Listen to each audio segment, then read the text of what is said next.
363 días y algunas postergaciones después, Bolivia vuelve a votar. En un escenario que, en términos esencialmente electorales, presenta algunas continuidades con lo ocurrido durante el año pasado, el país ya puso en marcha la primera elección del siglo XXI en la que Evo Morales no dirá presente. En un recorrido que va desde las masacres de Zancata y Sacaba hasta la vuelta al FMI y la pandemia, la pregunta a responder, además de saber si este domingo habrá o no nuevo presidente, es si está asegurada la transparencia de las elecciones. Con el tránsito entre lo legal y lo real interrumpido desde el arribo de Jeanine Áñez como cabeza del gobierno de facto, el Estado plurinacional transita una elección en la que, además de su próxima administración, parece estar en juego su propia supervivencia.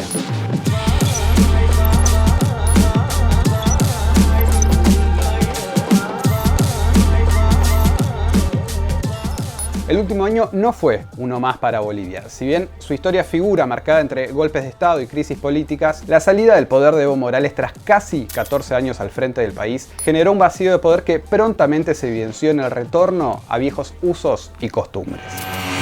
¿Te acordás qué pasó? El 20 de octubre del 2019, y mientras en la Argentina estábamos atentos al segundo debate presidencial, Bolivia votó.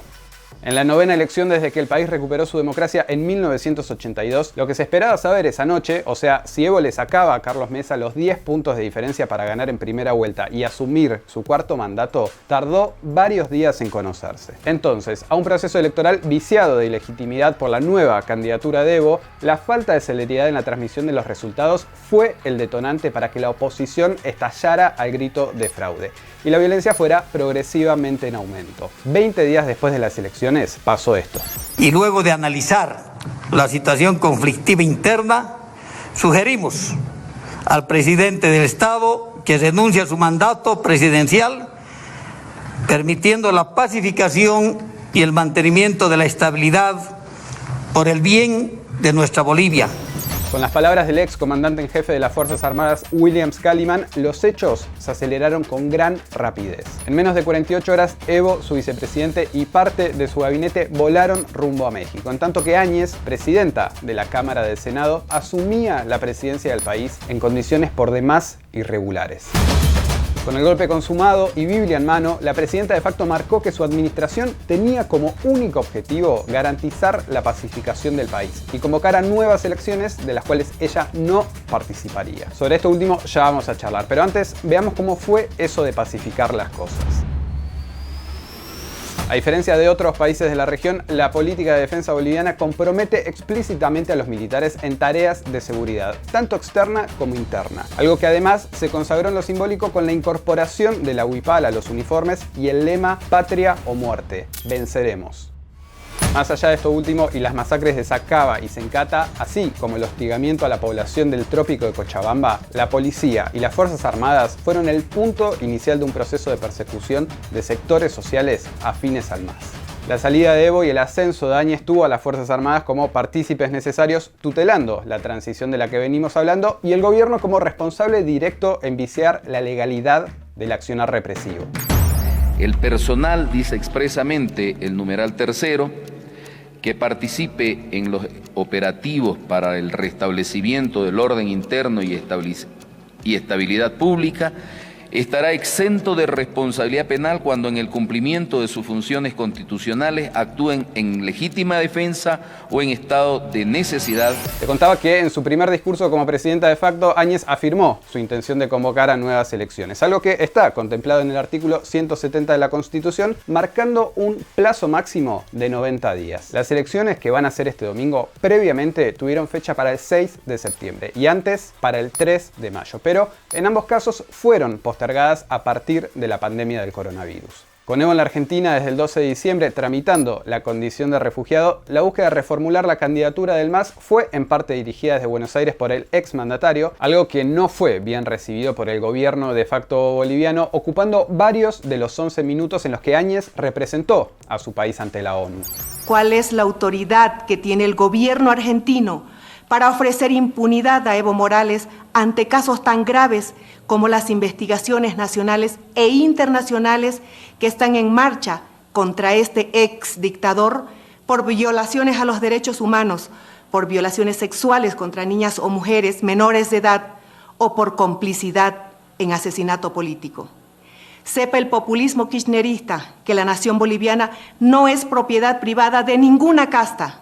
Somos un pueblo soberano y respetable. Bolivia se respeta, la democracia boliviana se respeta, el pueblo boliviano se respeta. Así llegamos a este domingo 18 de octubre, en el que algo más de 7 millones de bolivianos van a protagonizar las elecciones generales.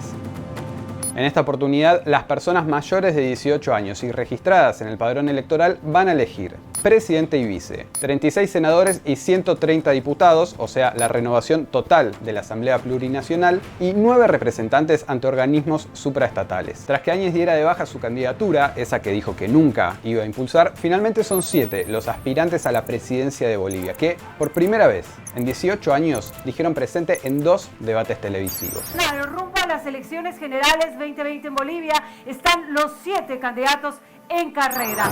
Y si te decía que en términos esencialmente electorales este llamado presenta algunas continuidades con lo ocurrido el año pasado, es porque todo parece indicar que nuevamente la definición va a estar entre el ex ministro de Economía de Evo y representante del MAS, Luis Arce Catacora, y el ex presidente y candidato por Comunidad Ciudadana, Carlos Mesa. La pregunta entonces es: ¿cómo se hace para ganar en primera vuelta y qué tiene que pasar para llegar a un balotaje que de momento no tiene fecha confirmada? En Bolivia, para que la presidencia se defina este domingo, el candidato electo debería obtener el 50% de los votos válidos o, y esta quizás sea la opción más probable, superar el 40% y sacarle más de 10 puntos de diferencia al segundo. Pese a la cuestionada gestión de la OEA, el organismo anunció que volverá a desplegar una misión de observación para este llamado, algo que provocó reclamos que incluso llegaron hasta los Estados Unidos, donde Bernie Sanders y una veintena de congresistas reclamaron al Departamento de Estado que el trabajo de observación electoral sea evaluado de forma independiente. Además de la OEA, el Tribunal Supremo Electoral celebró la llegada de una misión de la Unión Europea compuesta por 6 expertos, algo que se prevé cuenta además con la participación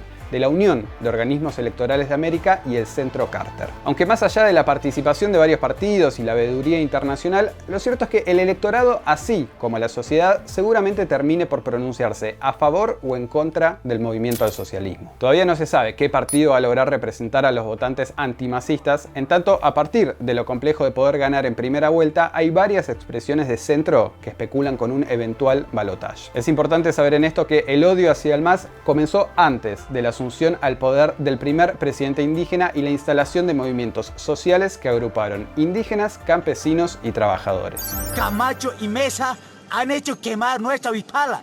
Es como quemar al aymara, al quechua, al guaraní. Por eso estamos pidiendo justicia, porque hemos visto cómo ese Camacho ha llegado de Santa Cruz hasta aquí. La Biblia había servido para pisotear a las hermanas aymaras, para discriminarlo, para robarlo. Para eso había servido. Con su núcleo en Buenos Aires, la bancada parlamentaria en Bolivia y las organizaciones sociales en las calles, el partido afronta su primera elección sin Evo Morales como candidato y con la expectativa de solidificar el acceso al Estado para aquellos sectores históricamente excluidos del poder. En cuanto a Bolivia, el país de momento continúa en sintonía con otros vecinos y los ensayos de administración de crisis que Moreno en Ecuador o Piñera en Chile buscaron construir bajo el amparo militar. El 10 de noviembre del año pasado, Bolivia dejó de ser un modelo de país para sumarse con algunas atribuciones dispersas en la región, como otro caso de una América Latina que, sin lugar a dudas, transita su peor momento desde la última transición democrática.